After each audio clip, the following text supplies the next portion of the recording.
I saw a hammerhead shark. That should impress her. Her blue eyes widened. Awesome!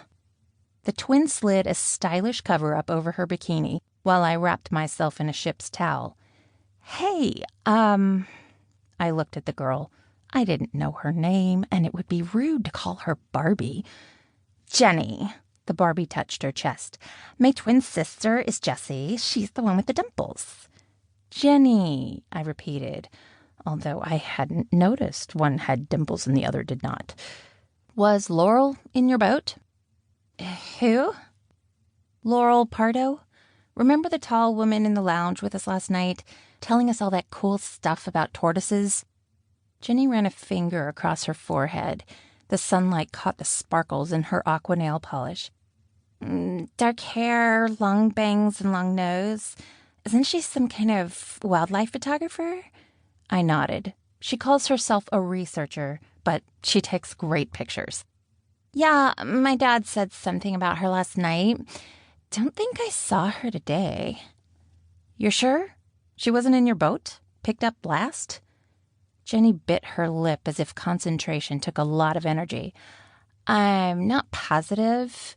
We were busy looking at photos after we got out of the water. Why? She wasn't in my boat either, and she'd been snorkeling near me. Jenny shrugged. Then she must have been on our boat. They wouldn't leave anyone behind. I started to walk away, then stopped. Fernando turned over Laurel's tag. He did? Jenny picked up her beach bag.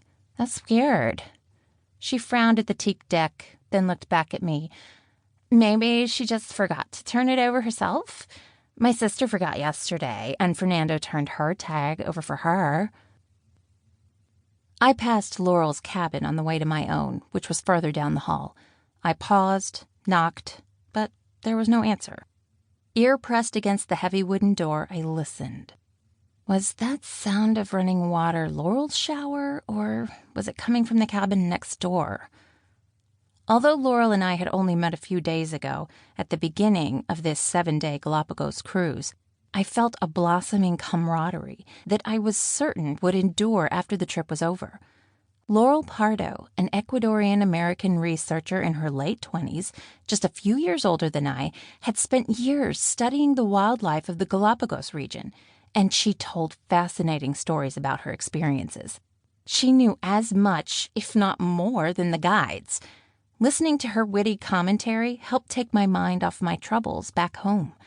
For a few hours, I didn't think about being broke, single again, and forced to pry open doors to the corporate workforce I'd thought I'd nailed shut. To keep listening to this audiobook, I've left you a link in the description so you can do it, at no cost thanks to Audible's 30-day free trial.